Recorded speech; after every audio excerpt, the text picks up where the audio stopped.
Hoy quiero hablar acerca del fin, y eso se conoce teológicamente como escatología, que es la parte de la teología que estudia los eventos futuros, es decir, las profecías. Incluso en cada sección de las escrituras está presente la teología, porque toda la Biblia habla del plan de Dios para el fin de todas las cosas. Dios tiene un plan profético para toda la humanidad desde antes de la fundación del mundo. Más del 27% de la Biblia es de naturaleza profética, porque Dios anuncia las cosas antes que sucedan. Isaías 42, versículo 9. Eso es escatología, eso es profético. Mirando la historia de la humanidad, esa misma historia nos muestra el esfuerzo de Dios por salvar al hombre desde el mismo momento en que cayó de la gracia por el pecado en el huerto del Edén. Y Dios ha querido reparar las cosas que el hombre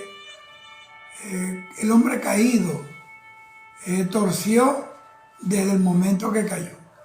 Por eso Salomón escribe en Eclesiastés 7:29, he aquí solamente esto he hallado, que Dios hizo al hombre recto, pero ellos buscaron muchas perversiones. Por eso en la Biblia usted ve cómo se revela el plan de Dios para redimir al hombre, porque Dios es un Dios de amor. Dios no quiere que nadie perezca, sino que todos procedan al arrepentimiento.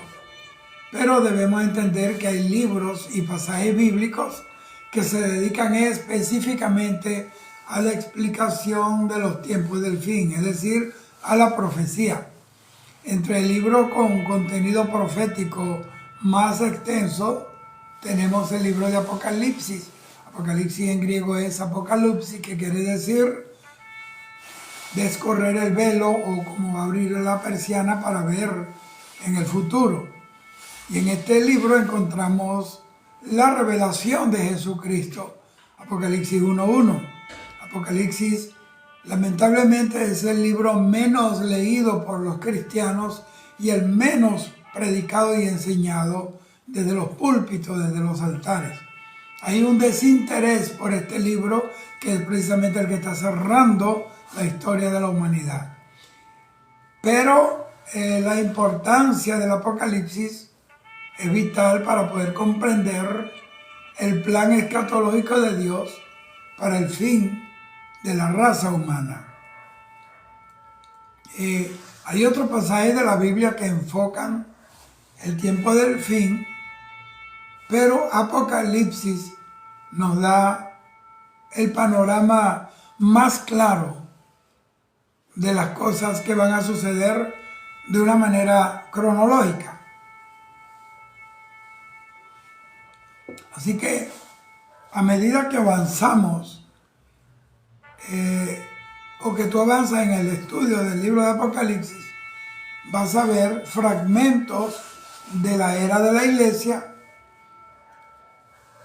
vas a ver la actividad de los cielos antes y durante la tribulación, verás la tierra después de la tribulación, verás la guerra de Armagedón, verás la segunda venida visible de Cristo a la tierra, verás el establecimiento del reino milenial de Jesucristo, y luego de eso vas a ver el juicio del gran trono blanco, y finalmente verás cómo Dios te relata que habrá cielos nuevos y una tierra nueva, que será la eternidad.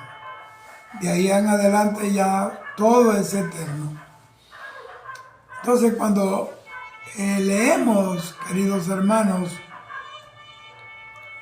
el Apocalipsis, debemos prestar mucha atención a los acontecimientos, a los detalles, a la simbología, a las personas, pero el libro resalta de una manera directa a Jesús. Cuando leemos el libro de Apocalipsis, podemos comprender mejor a Jesucristo como Salvador y nos vamos a enamorar de Él, porque ese es el propósito de este libro. Por eso Jesús aparece hablándonos directamente tanto en el principio del libro de Apocalipsis como en el final de Apocalipsis. Él quiere que nos enfoquemos en Él, en su gloria, en su poder, en su obra y en sus galardones. El estudio de este libro de Apocalipsis y de toda la Biblia en general deben acercarnos más a Jesús, no solo para saber de profecía, sino para que nuestra hambre y nuestra sed por Jesucristo cada día crezca. Como dijo el salmista,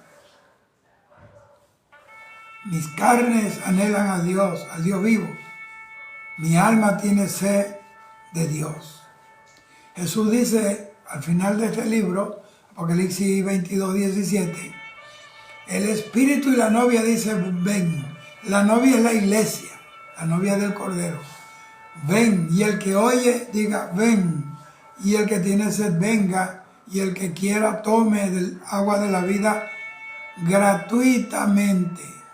Porque la Biblia habla de que nadie puede comprar la salvación, pues eso es un don de Dios. Ni con obras, ni con ninguna forma de vida o de acciones, solamente creyendo en Jesús y viviendo para Él. Así que en este texto encontramos unos elementos que debemos considerar de una manera muy seria y diligente. En primer lugar, el texto dice la revelación de Jesucristo. Esto nos dice que es imposible que podamos conocer a Jesucristo sin el libro de Apocalipsis. Sin Apocalipsis no podemos comprender a Jesús. Si ignoramos este libro, jamás llegaremos a comprender y a disfrutar lo que es Jesús, lo que hizo para nosotros y lo que en realidad es Jesús. Este libro lo inspiró el Espíritu Santo para mostrarle a sus siervos no solo las cosas que van a suceder pronto, sino también para mostrarnos quién es el Señor Jesucristo. En segundo lugar, Apocalipsis también, allí hay una bendición especial para aquellos que leen, para los que creen y los que guardan las palabras escritas en este libro. Apocalipsis 1:3 dice, bienaventurado el que lee y los que oyen las palabras de esta profecía y guardan las cosas en ella escritas, porque el tiempo está cerca. Entonces, cada libro de la Biblia sirve para un propósito, pero este libro sirve un propósito único en la mente de Dios. ¿Cuál es el propósito? Revelar al mundo a su Hijo amado, Jesucristo. En tercer lugar, si quieres entender el Apocalipsis, que está lleno de señales, de simbologías, debes estudiar el Antiguo Testamento. Hay 404 versículos en este libro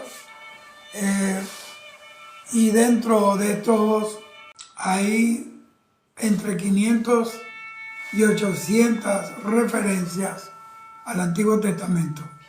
Así que si queremos conocer más acerca de lo que significan las señales, tenemos que estudiar el Antiguo Testamento, porque el Antiguo Testamento es sombra de las cosas que iban a venir, dijo Pablo en el libro de Colosenses.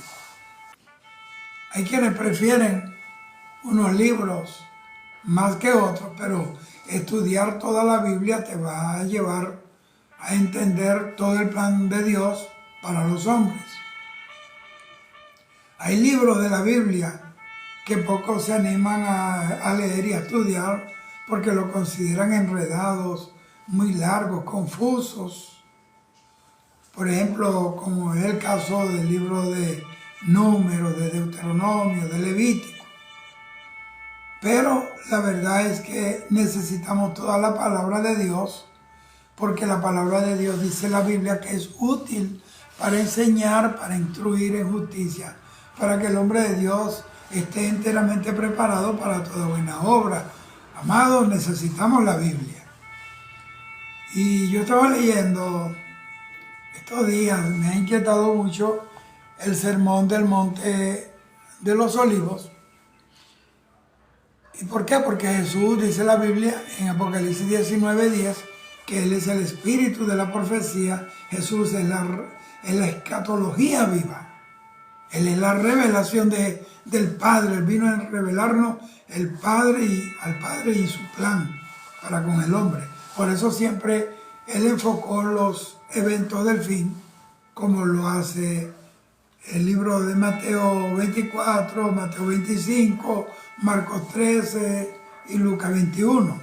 En estos capítulos Jesús enfoca su enseñanza y ahí proyecta la enseñanza para hablar de los tiempos del fin, de la tribulación, de la caída de Jerusalén, de la venida de Cristo, una venida visible, y usa parábolas que ilustran los tiempos últimos que estamos viviendo y las cosas que sucederán en el fin de esos tiempos.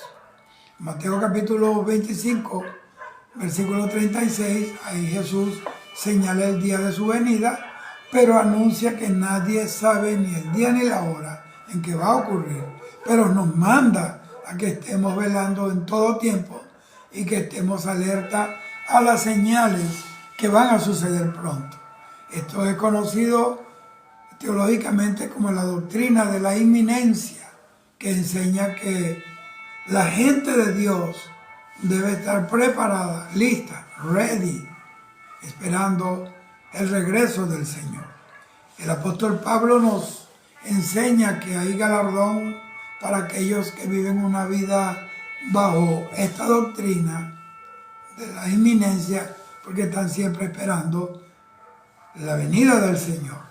Pablo dijo en 2 Timoteo 4:8, por lo demás, me está guardada la corona de justicia, la cual me dará el Señor, juez justo en aquel día, y no solo a mí, sino también a todos los que aman su venida.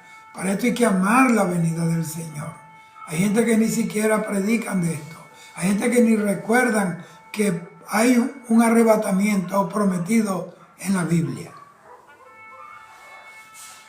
Y hay quienes ni siquiera lo enseñan.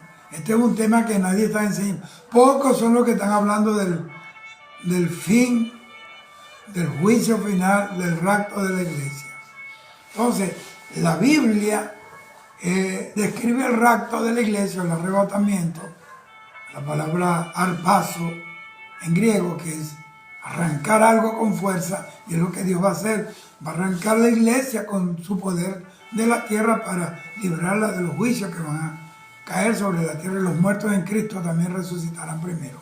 Entonces la Biblia describe el rapto, arpazo o rapturo en latín, como un acontecimiento inminente, pero eso debe mantener alerta al hombre y la mujer de Dios, y debemos velar en todo tiempo, porque en cualquier momento puede suceder. No hay una señal previa para el rapto de la iglesia, y esto puede ocurrir en cualquier momento, incluso mientras yo estoy hablando esto aquí. Para la segunda venida visible de Cristo hay unas señales establecidas. Para el rapto de la iglesia no. Sonará la trompeta y sorprenderá al mundo, y el mundo seguirá su curso, su pecado, sus elípticas, y ni cuenta se dará que ocurrió algo, que desaparecieron millones de creyentes de la tierra. Así que no hay una señal previa para el rapto, pero para la segunda venida, que es visible, todo ojo le verá si hay señales previas que deben cumplirse. ¿Cuáles son esas señales? Jesús dijo que primero sería la construcción del tercer templo en Jerusalén. Y eso está en maqueta, pero todavía no se ha dado, porque en el lugar donde se construirá el tercer templo está la mezquita de Omar, que es el segundo lugar más sagrado de los musulmanes, y el que toque ese lugar, pues se arma la guerra santa. También Jesús habla que para antes de su aparición visible en los aires, se va a manifestar el anticristo, va a haber un pacto entre Israel y el anticristo, viene la guerra de Armagedón, entre otras señales. Entonces Jesús dijo en el sermón del Monte de los Olivos que la gente debe velar, debe estar listo. Nosotros también debemos hacer igual, tenemos que estar preparados, velar en todo tiempo. Esa debe ser la actitud de todo cristiano verdadero que ama su venida. Lo que puedan decir, venga tu reino. Entonces, si estudiamos cuidadosamente el sermón del monte de los Olivos, allí Jesús no está hablando sobre o acerca del rapto. Él está hablando aquí acerca de la segunda venida. Si interpretamos, entendemos la profecía bíblica y encontramos que hay un número específico de días establecidos para cada parte de la tribulación. Ahí aparecen los 42 meses, 3 años y medio, 1260 días, 3 años y medio, los 7 días de la semana 70 de Daniel. Entonces, ¿por qué Jesús dijo que nadie puede saber el día ni la hora? Es que habrá cambios tan violentos en la tierra y en el cielo. El sol y la luna y las estrellas estarán en tinieblas, tanto que la gente no sabrá ni siquiera qué hora es.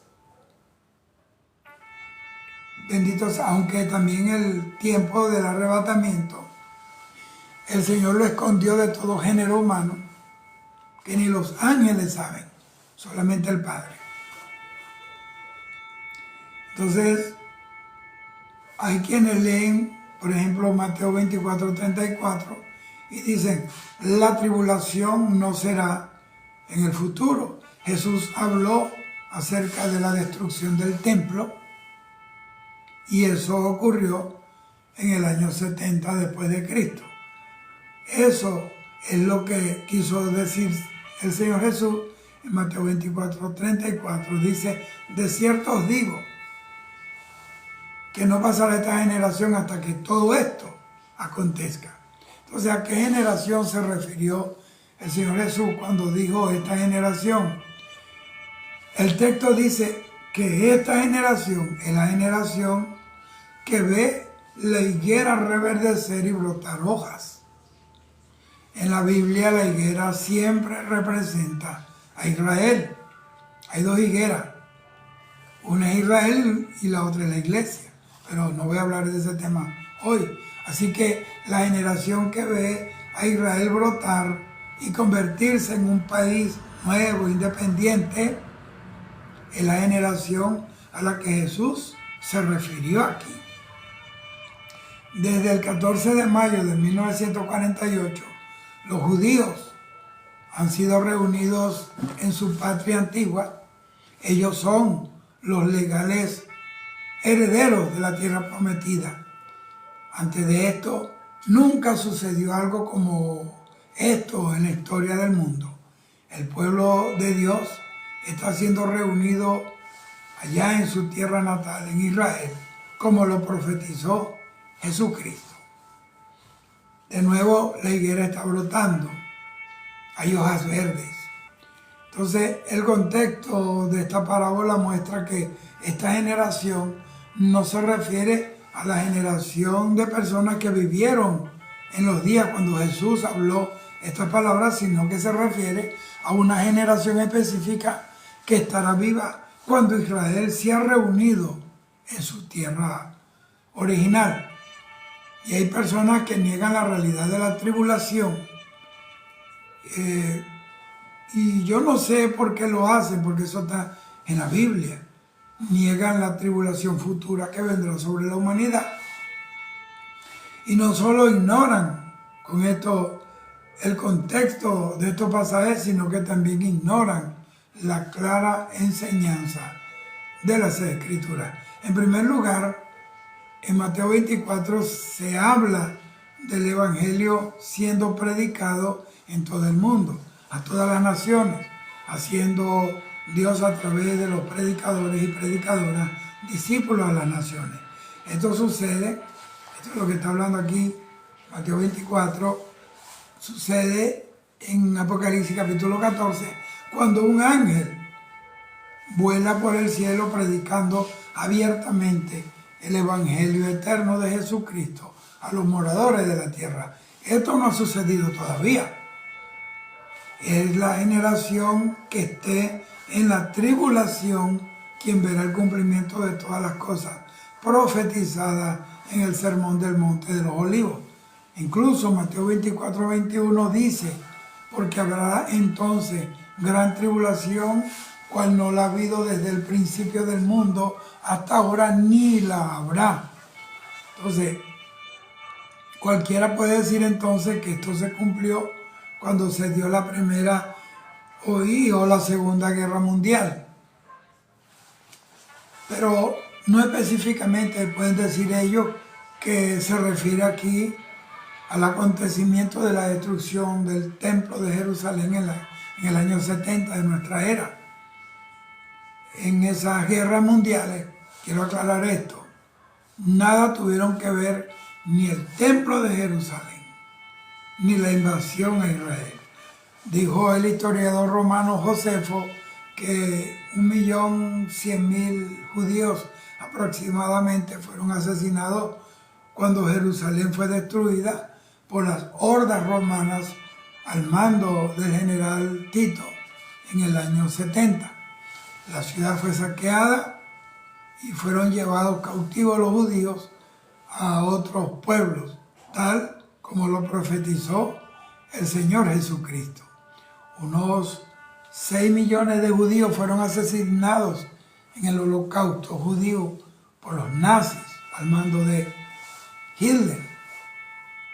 Así que el que diga que Jesús estaba hablando del cerco de Israel, del cerco de Jerusalén y de la destrucción del templo en Jerusalén, y no a la tribulación que vendrá, que nunca ha habido, se habla del pasado, ni la habrá después de esta, porque será la tribulación final en la tierra.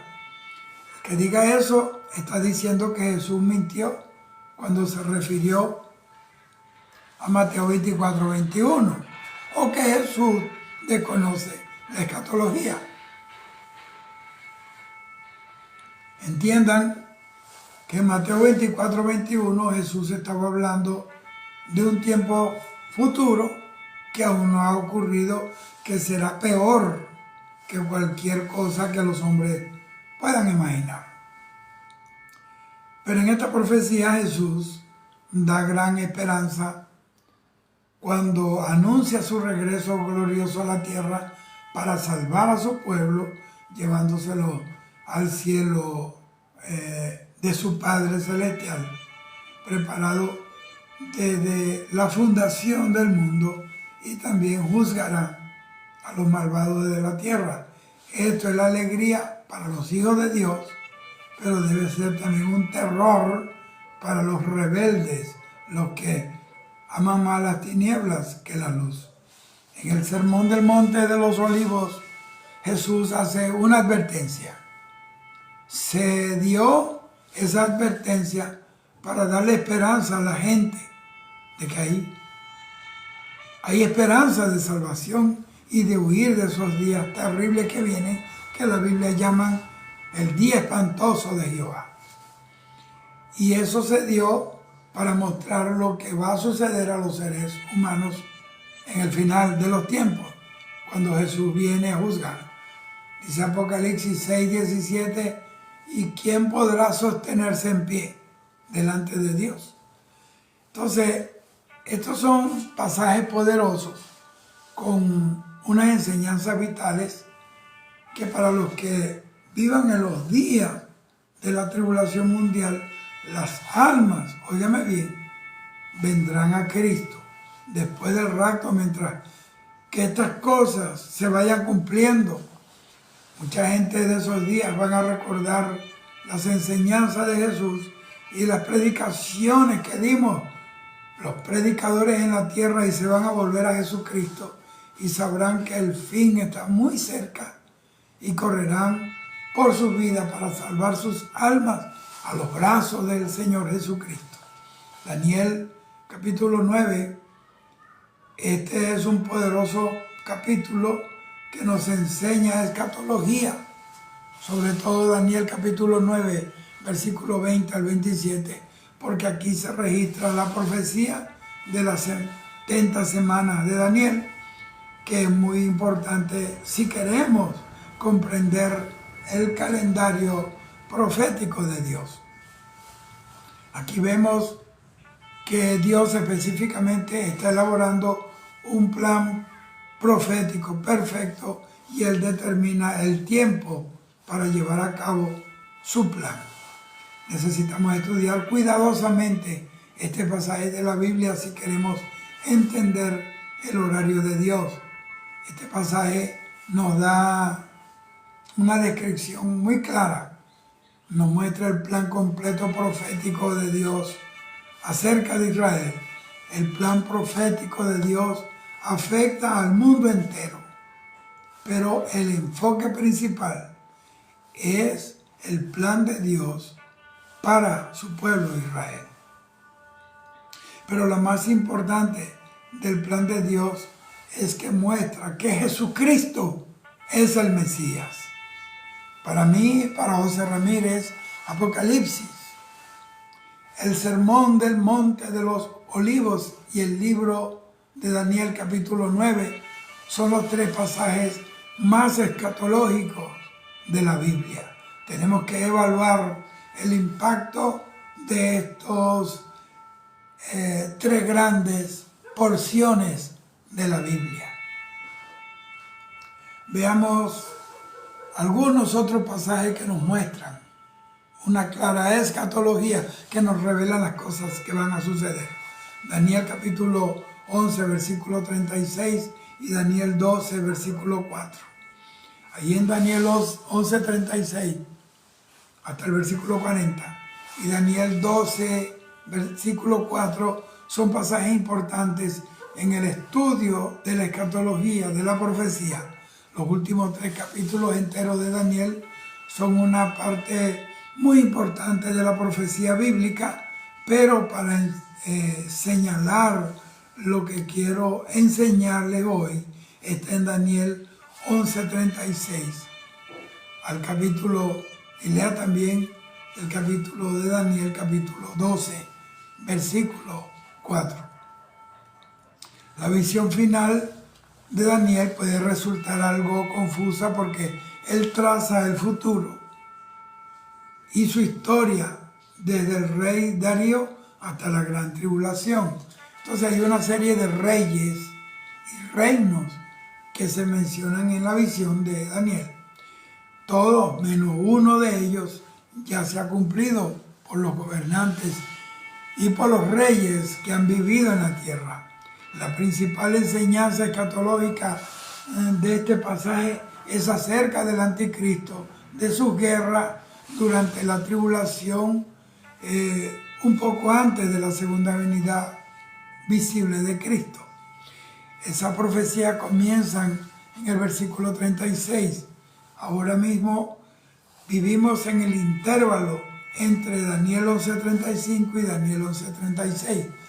Todo lo que fue profetizado hasta el versículo 35 acerca de los imperios pérsicos y griegos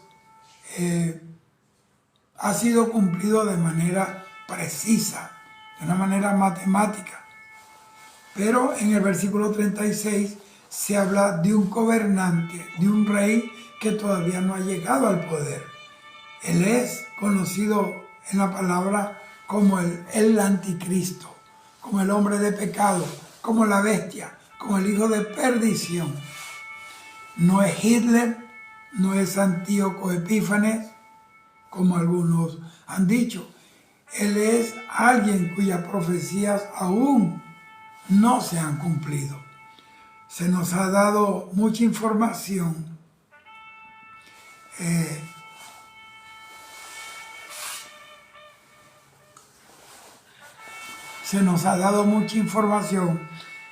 sobre el anticristo, que va a hacer un pacto con Israel, que luego va a romper ese pacto con los judíos,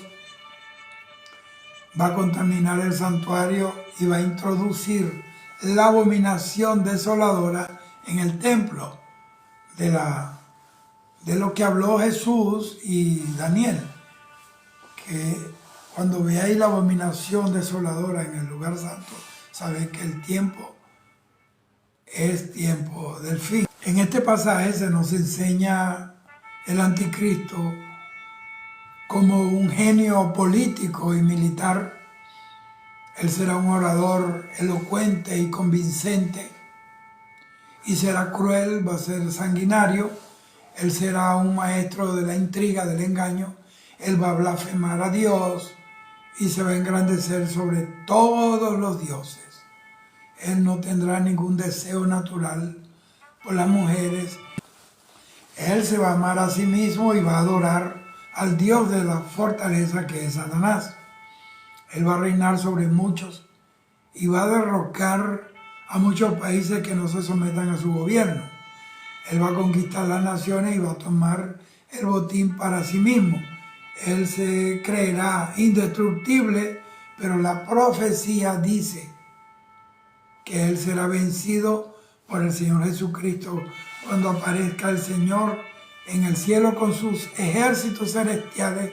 Óigame bien, con sus ejércitos celestiales, y nada ni nadie lo podrá librar ni salvar de las manos del que viene montado en un caballo blanco para establecer su reino sobre la tierra y poner fin a la iniquidad, como dijo el profeta Daniel. El anticristo debe ser un judío para que pueda ser aceptado por el pueblo de Israel. Daniel capítulo 11, versículo 37 dice: del Dios de sus padres no hará caso, ni del amor de las mujeres, ni va a respetar a Dios alguno, porque sobre todo se engrandecerá.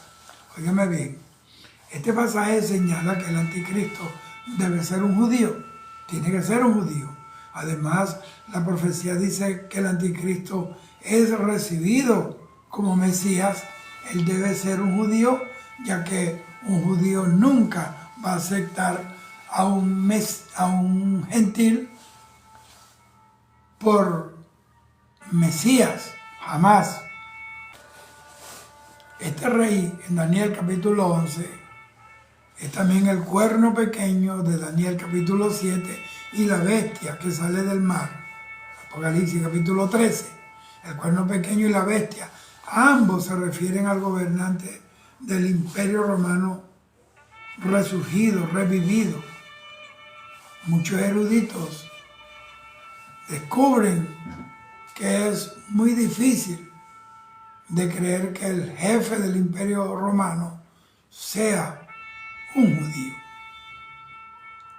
Y para complicar más su origen, Isaías 10, Isaías 14 y Miqueas capítulo 5 se refieren al anticristo como el asirio.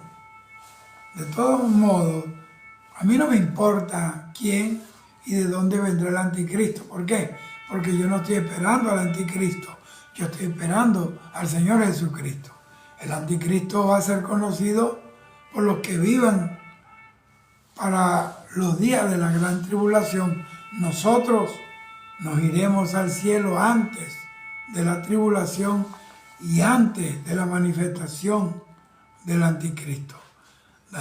Segunda de Tesalonicenses, capítulo 2, versículo 3 al 8, dice: nadie os engañe en ninguna manera, porque no vendrá sin que antes venga la apostasía y se manifieste el hombre de pecado, el hijo de perdición, el cual se opone y se levanta contra todo lo que se llama Dios o es objeto de culto, tanto que se sienta en el templo de Dios como Dios, haciéndose pasar por Dios.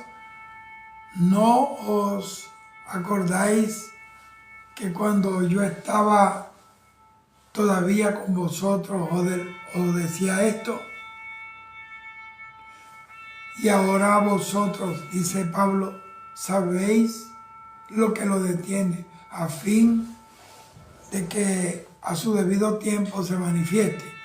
Pero ya está en acción el misterio de la iniquidad, solo que hay quien hasta el presente lo detiene, hasta que él también a su vez se ha quitado de en medio. Y entonces se manifestará aquel inicuo, a quien el Señor matará con el espíritu de su boca y destruirá con el resplandor de su venida. También es necesario que atendamos con mucha urgencia lo que dice Ezequiel capítulo 38 y capítulo 39. ¿Por qué? Porque Ezequiel 38 y 39 da una profecía muy importante acerca de un líder llamado Gog con su ejército y de un lugar llamado Magog, el cual crea este líder una coalición de naciones con Persia, Etiopía, Libia, Gomer, Togarma, para atacar a Israel, y luego esta coalición será destruida por Dios. La profecía dice que este acontecimiento ocurrirá al cabo de años, y si leemos el texto literalmente, está claro que este ataque no ha sucedido todavía. De hecho, este evento ocurrirá en medio de la tribulación. Esta coalición de naciones se reúne con la intención de invadir y destruir a Israel, quienes están viviendo en paz, precisamente confiados en el pacto de paz que firmaron con el anticristo, y finalmente será destruido por Dios mismo. ¿Y para qué esta coalición de naciones se une? Bueno, la finalidad es destruir a Israel y saquear las riquezas del Mar Muerto. Dice que vienen de los confines del norte contra Israel, pero Dios conoce sus planes y utiliza estos ejércitos malvados para mostrar su poder a favor de los judíos y para santificarse a sí mismo en los ojos del mundo, como lo hizo con el ejército de Faraón. Cuando esta coalición trate de atacar a Israel, va a haber un gran terremoto sobrenatural y grandes piedras de granizo mezclados con fuego y azufre van a caer sobre los soldados del anticristo y se atacarán el uno al otro en vez de matar al pueblo de Dios. Ezequiel 38, 21 dice: y en todos mis montes llamaré contra él la espada dice Jehová el Señor, la espada de cada uno será contra su hermano.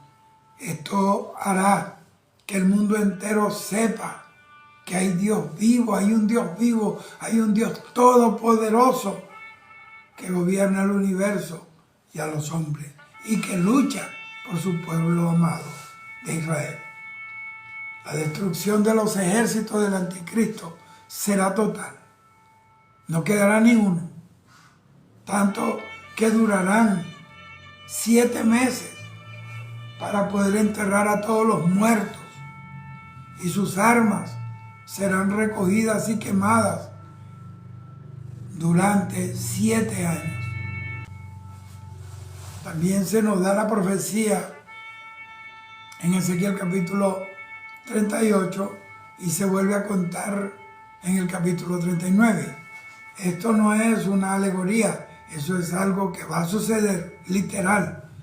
Personas específicas, naciones y periodos de tiempo son mencionados en la profecía para que podamos entender claramente que este es un acontecimiento verdadero y que va a ocurrir. Ahora, Gog es descrito como el príncipe soberano de Mesec y Tubal. Mesec es Moscú y Tubal es Tobolsk. Entonces este príncipe hará una coalición con Persia, con Etiopía, con Libia, con Gomer y Togarma. Entonces, ¿quiénes son estas naciones? Gog dice que es el príncipe de Rosh o Rosh. Y ese es el título de Rusia, porque Rosh significa oso, y el oso es el símbolo nacional de Rusia. Y se dice que Rosh es de las partes remotas del norte, y precisamente si usted busca un mapa mundi, encontrará que en el norte de Israel se encuentra Rusia. Los otros pueblos que se unirán a Rusia en esta guerra contra Israel están identificados como Magog. Ahí se refiere al antiguo pueblo escita, que hoy sería las naciones islámicas de Asia Central, que pertenecían a la antigua Unión Soviética. Eso cayó cuando Mikhail Gorbachev trajo la perestroika, y esa vez, con esa perestroika, desapareció la Unión Soviética y apareció Rusia. Ahora Rusia está gobernada por Putin, y Putin tiene, el sueño de Putin es volver a reunificar las naciones que conformaban la antigua Unión Soviética. Mesec es Turquía. Tubal también se refiere a Turquía, al igual que Gomer y Bet-Togarma. Todos estos nombres son diferentes regiones que se encuentran en la Turquía de hoy. En el presente, Persia es Irán. Irán es Persia. Etiopía no es Etiopía que conocemos hoy, sino que es lo que podríamos llamar Sudán, Sudán del Norte. Es otra nación musulmana.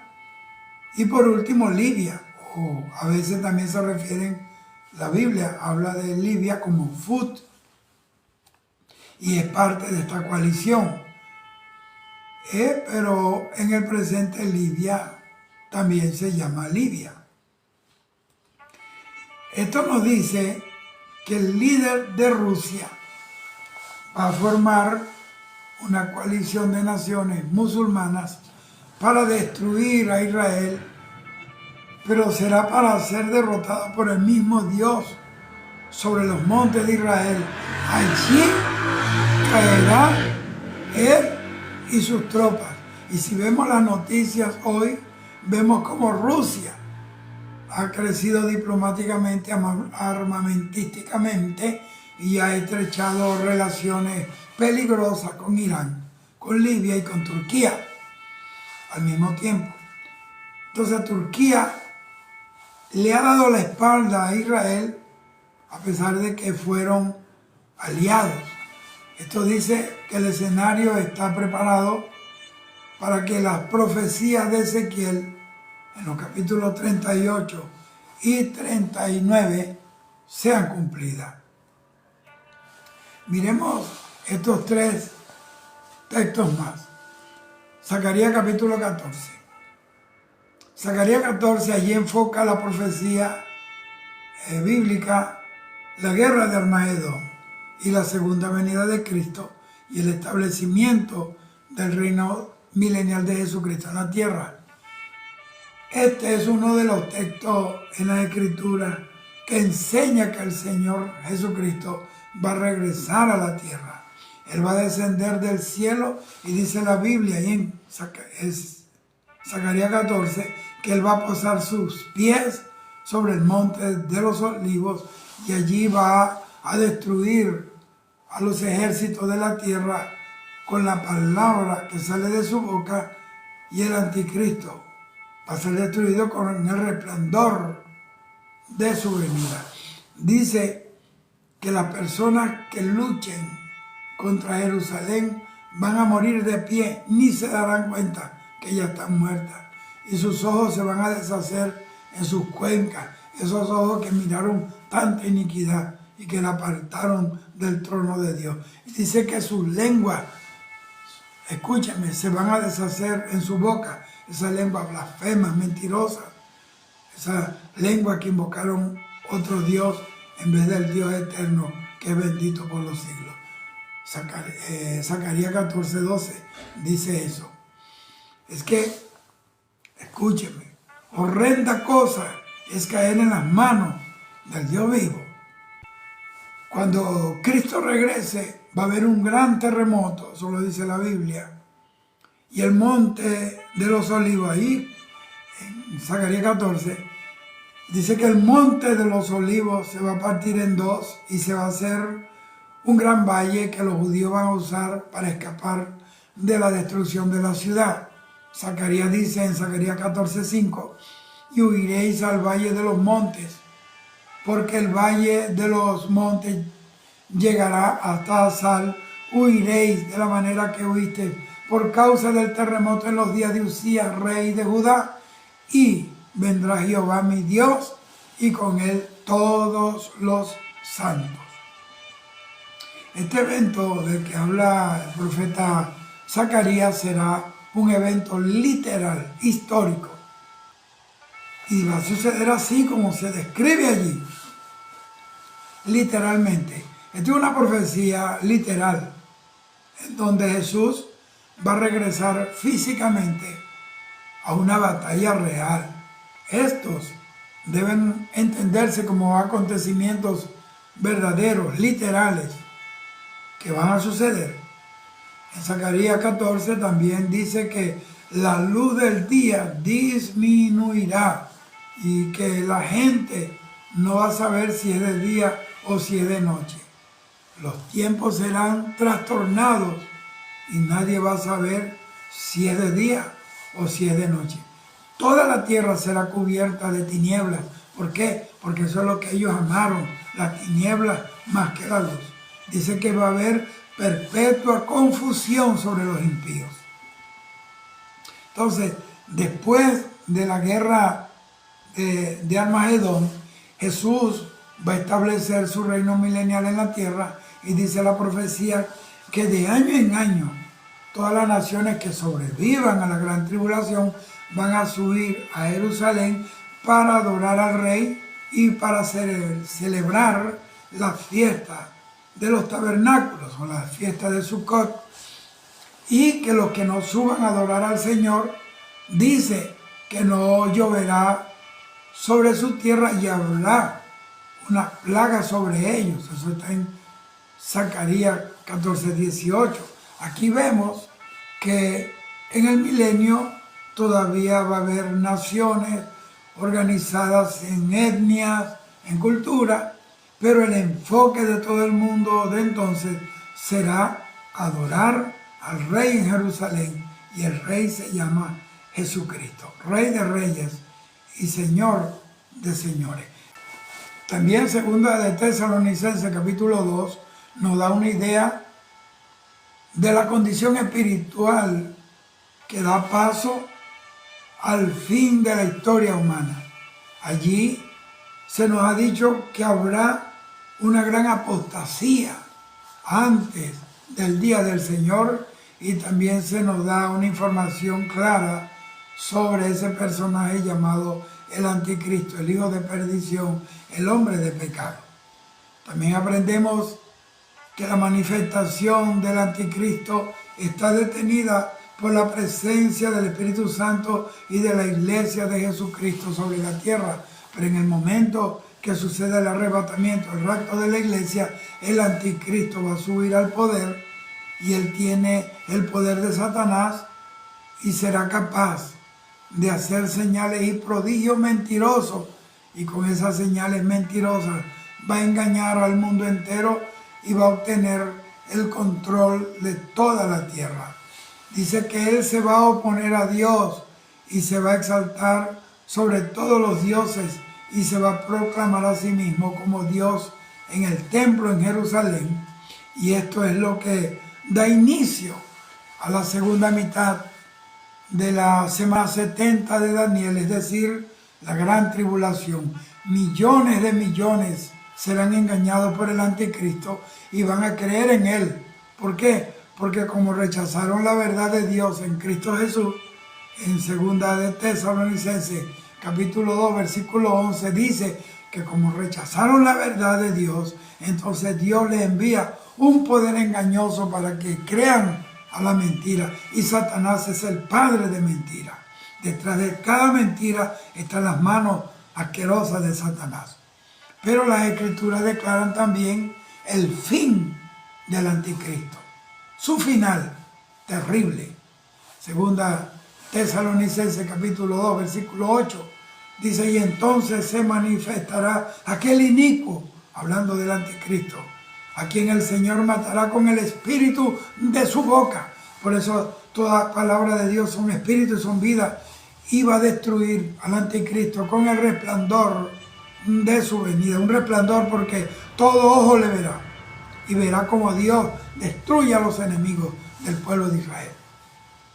Porque será cuando rodeen a Jerusalén para destruirla. Entonces, primera de Tesalonicenses, capítulo 4, versículo 13 al 18, es un pasaje que nos da mucha esperanza bienaventurada. Y esa esperanza se llama el rapto. Primera de Tesalonicenses, capítulo 4, versículo 13 al 18, dice, tampoco queremos, hermanos, que ignoréis acerca de los que duermen, para que no os entristezcáis como a los otros que no tienen esperanza. Porque si creemos que Jesús murió y resucitó, así también traerá Dios con Jesús a los que durmieron con él. Por lo cual os decimos esto en palabra del Señor, que nosotros que vivimos, que habremos quedado hasta la venida del Señor, no precederemos a los que durmieron, porque el Señor mismo, con voz de mando, con voz de arcángel y con trompeta de Dios, descenderá del cielo, y los muertos en Cristo resucitarán primero. Luego nosotros, los que vivimos, los que hayamos quedado, seremos arrebatados juntamente con ellos en la nube para recibir al Señor en el aire, y así estaremos siempre con el Señor. Y dice, por tanto, alentaos los unos a los otros con estas palabras. El rapto es inminente y puede suceder, como le dije, en cualquier momento, aunque hay quienes enseñan equivocadamente que el rapto será a la mitad de la tribulación, y otros que será al final de la tribulación. Pero al final de la gran tribulación, Jesucristo viene a destruir al anticristo en la guerra de Armagedón. Y cómo vamos a ser raptados en ese momento para volver de nuevo con él. Pero la Biblia me convence de que seremos raptados antes de la tribulación que viene sobre la tierra. Apocalipsis 3:10 dice, por cuanto has guardado la palabra de mi paciencia, yo también te libraré de la hora de la prueba que ha de venir sobre el mundo entero para probar a los que moran sobre la tierra. Y Mateo 3:12 dice que él limpiará su era y recogerá su trigo en el granero y quemará la paja en fuego que nunca se apagará. El granero seguro en este pasaje al que el Señor se refiere, ese granero seguro es el cielo, porque en la tierra no va a haber un lugar seguro para nadie. Por eso Pablo presenta primera de Tesalonicenses, capítulo 4, como el evento glorioso y de esperanza bienaventurada para los verdaderos cristianos. Pero si el rapto ocurre en cualquier momento después del comienzo de la tribulación, entonces eso no representa ninguna esperanza bienaventurada para nosotros. Algunos dicen que seremos raptados antes de la ira que va a caer a la mitad de la tribulación. Y es cierto que los últimos 3 años y medio es mucho peor que la primera mitad, los primeros 3 años y medio, pero la primera mitad de la tribulación también es terrible y es horrible. Así que nuestra esperanza es irnos al cielo con el Señor en el rapto de la iglesia cuando suenen las trompetas. ¿Estás tú preparado? Si suena la trompeta ahora, ¿te vas o te quedas? Así que no hay ningún consuelo para nosotros saber que vamos a pasar por la primera mitad de la tribulación. Entonces, viendo el contexto de Primera de Tesalonicenses, entendemos que Pablo lo está escribiendo para instruir. ¿Por qué? Porque él no quería que fueran ignorantes, sino que comprendieran la profecía correctamente, porque los cristianos de Tesalónica creían que el rapto ocurriría en sus días y también estaban muy confundidos acerca de lo que sucedería con sus familiares cristianos, sus seres queridos cristianos que habían muerto. Entonces Pablo les exhortó que los muertos en Cristo volarían al cielo en el rapto y les dijo que la promesa del rapto debía serles de aliento, de consuelo y esperanza, al igual que debe serlo para nosotros. El rapto es nuestra principal esperanza para todos los cristianos que aman la venida del Señor e incluso para los que murieron fieles al Señor, y que este rapto ocurrirá antes de la tribulación espantosa que se aproxima sobre la tierra. Este es el mensaje que Dios me ha dado para ti, para que tú estés alerta. Santifícate porque el que ha de venir vendrá, y Él viene por una iglesia limpia, santa, sin mancha y sin arruga. Dios te bendiga hoy, mañana y siempre. Shalom.